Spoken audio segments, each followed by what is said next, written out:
தாய் தமிழ் உறவுகளுக்கு வணக்கம். கேரளாவுக்கு தப்பி ஓடினார், காவல்துறை கைது நடவடிக்கை என்ற தலைப்பில் இந்த காணொளியை நாம் காண்கிறோம்.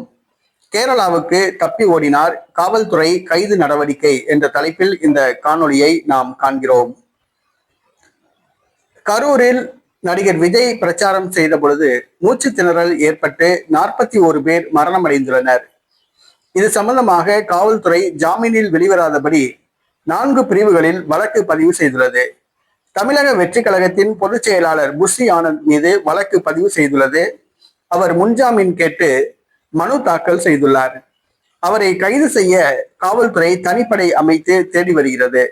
புஷி ஆனந்த் தன்னுடைய சொந்த ஊரான புதுச்சேரி மாநிலத்துக்கு சென்று விட்டதாக கூறப்படுகிறது. புதுச்சேரி மாநிலத்துக்கு காவல்துறை விரைந்துள்ளது. ஆனால் காவல்துறை வருவதை அறிந்து கொண்ட புஷி ஆனந்த் அங்கிருந்து தப்பி ஓடி கேரளாவுக்கு சென்று விட்டதாக கூறப்படுகிறது. கேரளாவில் மாஹி என்ற பகுதியில் அவர் தங்கியிருப்பதாக கூறப்படுகிறது. தமிழக காவல்துறையின் தனிப்படை அவரை பிடிக்க கேரளா விரைந்துள்ளதாக கூறப்படுகிறது.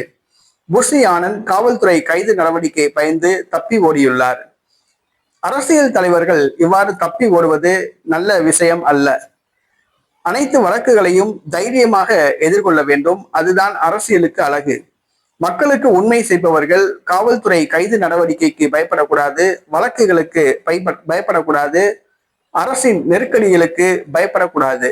அனைத்தையும் எதிர்கொண்டு மக்களுக்காக பணி செய்ய வேண்டும். தற்பொழுது காவல்துறைக்கு பயந்து தவேகா பொதுச் செயலாளர் புஷி ஆனந்த் தப்பி ஓடியிருப்பது மக்கள் மத்தியில் முகம் சுளிக்க வைத்துள்ளது. ஆகவே தவேகா தலைவர்கள் கைது நடவடிக்கைக்கு பயந்து தப்பி ஓட வேண்டாம்.